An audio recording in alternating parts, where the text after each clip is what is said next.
ସୁଭଦ୍ରା ଯୋଜନା ବିଷୟରେ ଗୋଟେ ବଡ଼ ନ୍ୟୁଜ୍। ଏଇଟା ଭଲ ହେଇପାରେ, ଖରାପ ହେଇପାରେ।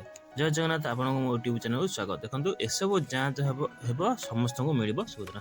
କିଛି ନୋଟିସ୍ ଆସିଛି, ଯାହାଫଳରେ କିଛି ଡକୁମେଣ୍ଟ ଯାଞ୍ଚ କରିବାକୁ ମିଳିଛି। ଆପଣମାନଙ୍କୁ ସବୁ କିଛି ମହିଳାମାନଙ୍କୁ ମିଳିଯାଇଛି କ'ଣ 5,000 ଟଙ୍କା ଲେଖାଏଁ। ସେମାନଙ୍କ ପାଇଁ ବର୍ତ୍ତମାନ ମୁଣ୍ଡ ବିନ୍ଧାର କାରଣ ଯେ ଯେଉଁମାନଙ୍କୁ ସେଟା କ'ଣ ଶୀଘ୍ର ମିଳିଯାଇଛି, କେବେ ବି ଏମାନଙ୍କୁ ମିଳିବନି ସୁଭଦ୍ରା ଟଙ୍କା। ଏମାନଙ୍କୁ ମାନେ ଯେଉଁ କିଛି କ୍ରାଇଟେରିଆ ଆସିଛି, ସେଇ କ୍ରାଇଟେରିଆ ଭିତରେ ଯଦି ଆପଣ ଥିବେ, ଆପଣଙ୍କୁ ତାହେଲେ ମିଳିବ ନାହିଁ। ସରକାର କହିଲେ ପ୍ରଥମେ ସମସ୍ତଙ୍କୁ ମିଳିବ, ତାପରେ କହିଲେ ଯେଉଁମାନେ ଏଇ ସୁବିଧା ଥିବ ମିଳିବ, ଯେଉଁମାନଙ୍କୁ 21 ବର୍ଷରୁ 60 ବର୍ଷ ଭିତରେ କ'ଣ ସେମାନଙ୍କୁ ମିଳିବ। କିନ୍ତୁ ଏବେ ଆଉ ଗୋଟେ ନୂଆ ଆସିଛି ଆଜିର ନ୍ୟୁଜ୍ରେ ଯେ ଏମାନଙ୍କ ପାଖରେ ଯଦି ଏଇ ଜିନିଷ ସବୁ ଥିବ ସେମାନଙ୍କୁ ମିଳିବ ନାହିଁ। ତାହେଲେ ସୁଭଦ୍ରା ଟଙ୍କା ତାହେଲେ କେଉଁମାନଙ୍କୁ ମିଳିବ, କେଉଁମାନେ ମିଳିବନି, ସେ ବିଷୟରେ ଆସନ୍ତୁ ଜାଣିବା। ତେବେ ସୁଭଦ୍ରା ଯୋଜନା ଏତିକି ମହିଳା ଆବେଦନ କରିଥିଲେ ସମସ୍ତ ଟଙ୍କା ମିଳିନାହିଁ। ପର୍ଯ୍ୟାୟକ୍ରମେ ଆକାଉଣ୍ଟକୁ ଟଙ୍କା ଯିବା ନେଇ ପୂର୍ବରୁ ଘୋଷଣା କରିଥିଲେ ଉପମୁଖ୍ୟମନ୍ତ୍ରୀ ପ୍ରତିଭା ପରିଡ଼ା। ବର୍ତ୍ତମାନ ସୁଦ୍ଧା ପ୍ରାୟ 92 ଲକ୍ଷରୁ ଉର୍ଦ୍ଧ୍ୱ ମହିଳା ଆମର କ'ଣ ଆବେଦନ କରିସାରିଲେଣି। ଆଉ 25 ଲକ୍ଷ 11 ଜଣଙ୍କ ଆକାଉଣ୍ଟକୁ ପଇସା ଆମର କ'ଣ ଯାଇଛି। ତେଣୁ ଏମାନଙ୍କୁ ସବୁ କ'ଣ ପ୍ରଥମ କିସ୍ତିର ପ୍ରଥମ ଫେଜ୍ରେ ମିଳିଯାଇଛି। ପ୍ରାୟ 3-4ଟା ଫେଜ୍ରେ ମିଳିବ। ତେବେ ଏହାରି ମଧ୍ୟରେ ସୁଭଦ୍ରା ଯୋଜନାକୁ ନେଇ ବଡ଼ ଘୋଷଣା କରିଛନ୍ତି ମୁଖ୍ୟମନ୍ତ୍ରୀ ମୋହନ ଚରଣ ମାଝୀ। ସୁଭଦ୍ରା ଯୋଜନାରେ ଟଙ୍କା ପାଉନଥିବା ମହିଳା ପାଇବେ ପ୍ରଥମ କିସ୍ତି। ଏହାକୁ ନେଇ ବୁଧବାର ବଡ଼ ଘୋଷଣା କରିଛନ୍ତି ମୁଖ୍ୟମନ୍ତ୍ରୀ ମୋହନ ମାଝୀ।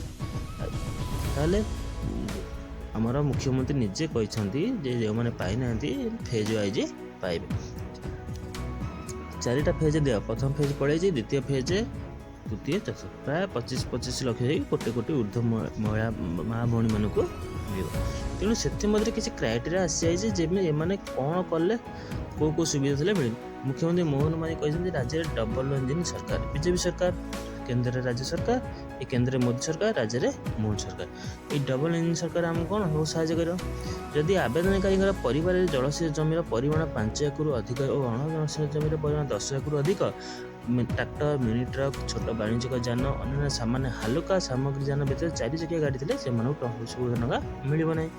ଯାହାର ଅଧିକ ଜମି ଥିବ, 5 ଏକରରୁ 10 ଏକରରୁ, ଟ୍ରକ୍ ଥିବ, ଟ୍ରାକ୍ଟର ଥିବ, ଛୋଟ ଗାଡ଼ି ଥିବ, ବାଣିଜ୍ୟିକ ଯାନ, ସାମାନ୍ୟ ହାଲୁକା ସାମଗ୍ରୀ ଯାନ, ଯେମିତି ଆମର Tata AC, Tata magic, auto, ଏଗୁଡ଼ା ଥିଲେ ସେମାନଙ୍କୁ ସୁଭଦ୍ରା ଟଙ୍କା ମିଳିବ ନାହିଁ। ବର୍ତ୍ତମାନ ଏଇ ଗୋଟେ ବଡ଼ ଖବର ଆପଣମାନେ ଜାଣି ରଖନ୍ତୁ। ଏଇ ସୁବିଧା ଥିଲେ ଆପଣଙ୍କୁ ସୁଭଦ୍ରା ଟଙ୍କା ମିଳିବ ନାହିଁ। ବର୍ତ୍ତମାନ କାଗଜପତ୍ର ଯାଞ୍ଚ କରାଯାଉଛି। ସେ ଯାଞ୍ଚ କରିନାହାନ୍ତି, ସେ ସମସ୍ତଙ୍କୁ ଟଙ୍କା ଦେଇଦେଲେ। ଏବେ କହନ୍ତି ସବୁ ଯାଞ୍ଚ ହେବ ଗୋଟି କିରି, ହେଲା ପରେ ଆପଣଙ୍କୁ ମିଳିବ ଟଙ୍କା।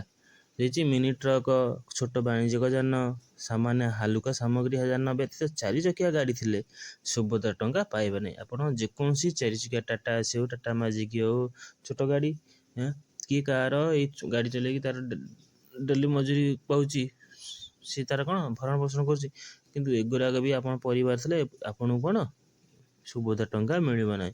ଏ ଗୋଟେ ଅଜବ କଥା ଗୋଟେ କାଢ଼ିଦେଲେ। ତେଣୁ ଆପଣମାନେ ସବୁ ଏଥିରେ ସ୍ୱର ଉତ୍ତୋଳନ କରିବା ଦରକାର ଯେ ଆପଣ ପ୍ରଥମେ କହିଲେ ସମସ୍ତଙ୍କୁ ମିଳିବ, ତାପରେ କହିଲେ ଚାକିରିଆ ଟ୍ୟାକ୍ସ ପେୟର ଏମାନଙ୍କୁ ମିଳିବ ନାହିଁ, ତାପରେ କହିଲେ 21 ବର୍ଷରୁ 60 ବର୍ଷ ଭିତରେ ମିଳିବ, ତାପରେ ଏବେ କହନ୍ତି ଯାହାର ଗାଡ଼ି, ଟ୍ରାକ୍ଟର ଏଗୁଡ଼ା ସବୁ ଥିବ ସେମାନଙ୍କୁ ମିଳିବ ନାହିଁ। ତାହେଲେ କେଉଁମାନଙ୍କୁ ମିଳିବ ସେଇଟା ଆପଣ ସ୍ପଷ୍ଟ କରି କୁହନ୍ତୁ, କେଉଁମାନେ ପାଇବେ ସୁଭଦ୍ରା ଟଙ୍କା।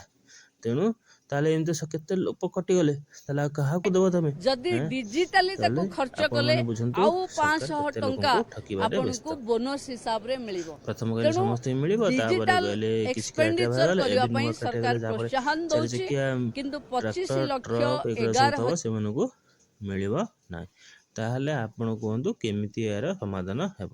ତେଣୁ ସରକାର ଲୋକଙ୍କୁ ଭୁଆଁ ବୁଲାଇବାରେ ଲାଗିଛନ୍ତି। ପ୍ରଥମରୁ ଗୋଟିଏ କଥା କହିବାକୁ 4ଟା କଥା କହୁଛନ୍ତି। ତେଣୁ ଆପଣମାନେ ସଜାଗ ହୁଅନ୍ତୁ। ସୁଭଦ୍ରା ଟଙ୍କା ଯେଉଁମାନେ ମିଳିଯାଇଛି ସେମାନେ ତ ଖୁସି, ଯେଉଁମାନେ ମିଳିଛି ସେମାନେ ଟିକିଏ ମନ ଦୁଃଖରେ ଅଛନ୍ତି, କାରଣ କାଳେ ଏଇ କଣ୍ଡିସନ୍ ଆମକୁ ମିଳିବନି କି, କାଗଜପତ୍ର ଯାଞ୍ଚ ହେଲା ପରେ ଆମକୁ ମିଳିବ। ତେଣୁ ଏଗୁଡ଼ା ସବୁ କ୍ରାଇଟେରିଆ ହେଉଛି କି ନାହିଁ ଦେଖିବା, ସମୟକୁ ଅପେକ୍ଷା କରନ୍ତୁ।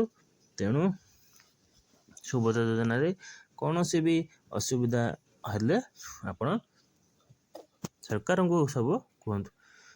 ଜୟ ଜଗନ୍ନାଥ। ତେଣୁ ଆମର ଭିଡ଼ିଓ ଆପଣଙ୍କୁ ଭଲ ଲାଗିଲେ ଲାଇକ୍ କରିବେ, ସେୟାର କରିବେ। Thank you.